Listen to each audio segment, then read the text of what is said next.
नमस्कार दोस्तों, जय जोहार। मैं कौशल तिवारी और बिहनिया संध्या में आपका स्वागत है। लोकसभा के 2024 के चुनाव परिणाम ने साफ संकेत दे दिया है कि अब कोई ताकतवर नहीं रहेगा। पूरे 5 साल तक मोदी सरकार ने अपने ताकत के बल पर लोगों को यही समझाते या समझते रहा कि भगवान कौन है, परमात्मा कौन है।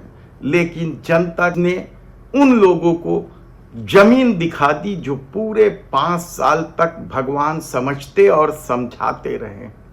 क्या कुछ नहीं हुआ इस दौर में।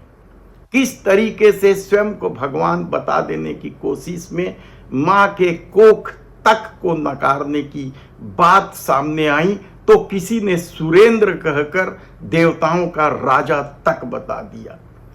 और यही नहीं, कलयुग के भगवान माने जाने वाले जगन्नाथ स्वामी को भक्त भी बताने की कोशिश हुई, तो खुद भारतीय जनता पार्टी के ट्विटर हैंडल से नमो नमो के नाम से नरेंद्र मोदी को भगवान बताने की कोशिश हुई। मीडिया इंटरव्यू लेते रहा लेकिन सवाल नहीं कर पाया।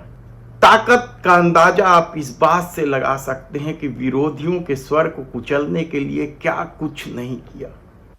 भ्रष्टाचारियों को समाप्त करने के नाम में स्वयं को वॉशिंग मशीन बना दिया गया और पैसा तो इस तरीके से वसूला गया कि आप सोच नहीं सकते कि उन दवा कंपनियों से भी पैसा वसूला गया जो जहर बांटने का काम करते हैं।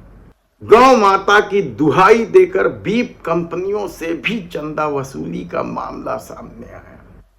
तो डराकर, धमकाकर, काम देकर हर तरह से पैसा, सिर्फ पैसा। और इसका सबूत इस दौर में 300 से अधिक जिले में भारतीय जनता पार्टी के भव्य कार्यालय सबसे बड़ा सबूत है। इसके अलावा चुनाव में जो बेहिसाब खर्चे होते रहे वह सब कुछ जनता ने देखा था।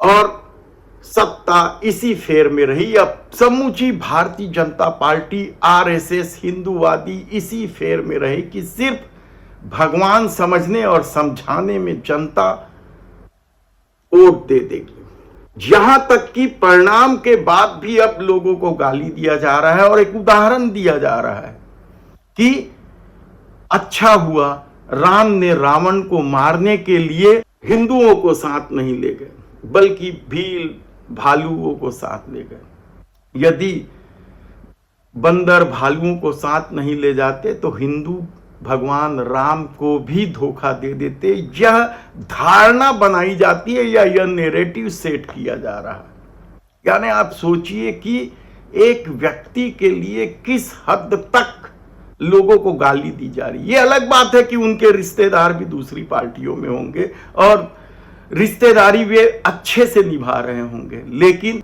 राजनीति का यह चरित्र है। ऐसे में जो चुनाव परिणाम आए हैं उसके साफ संकेत हैं कि ये पब्लिक है, सब जानती है। ऐसे में हमने बार बार लोगों को समझाया है कि राम भी हिंदू थे, रावण भी हिंदू था, कृष्ण भी हिंदू थे, कंस भी हिंदू था, शिशुपाल भी हिंदू था। आप जिस समूह में रहेंगे उसका परिणाम आपको भुगतना ही होगा। ये धर्म कहता है। धर्म तो बहुत सारी बात कहता है कि झूठ नहीं बोलना चाहिए, बात बात पे झूठ नहीं बोलना चाहिए। झूठ अपराध और पाप की पहली सीढ़ी। लेकिन राजनीति के इस मोदी युग में क्या कुछ झूठ नहीं बोला गया। सरेआम बेशर्मी से झूठ बोला गया।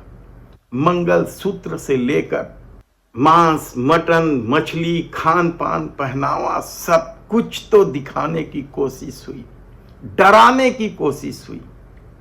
लेकिन उसी धरती में जहां राम ने जन्म लिया वहां तक यदि पराजय मिल रही है तो इसका मतलब समझ लीजिए। लेकिन सत्ता के लिए मरे जा रहे लोग इस जनादेश को समझने को तैयार नहीं है और ना ही मानने को तैयार है। अब भी सत्ता में बैठने के लिए सारा तिकड़म किया जा रहा है।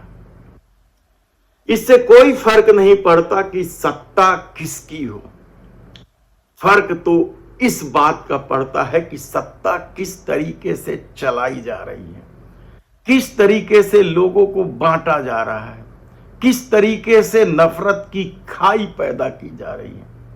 और ये चुनाव ने संकेत दे दिया है उन लोगों को जो अपने को ईश्वर से कम नहीं समझते थे। शंकराचार्य की अवहेलना तक हुई इस दौर में, लेकिन क्या किसी ने कहा कि शंकराचार्य के साथ हम खड़े हैं? लेकिन उस उत्तर प्रदेश ने अपने को खड़ा कर लिया। जो प्रधानमंत्री रिकॉर्ड वोटों से जीतता था, उसकी जीत का अंतर यदि 1,00,000-1,50,000 आ जाए और विपक्ष के नेता कहलाने वाले राहुल गांधी उससे 2 गुना ज्यादा वोटों से 2-2 सीट से जीत रहे हो, तो क्या ये संकेत नहीं है कि अति सर्वत्र वर्जते हैं? देखना है कि सत्ता किसकी बनेगी। जनता ने तो जनादेश दे दिया है, संकेत दे दिया है कि अब इस परमात्मा की जरूरत नहीं है, इस ईश्वर समझने वाले लोगों की जरूरत नहीं है। तब कौन आएगा, किसकी सत्ता होगी, यह हम आपको बताते रहेंगे। धन्यवाद।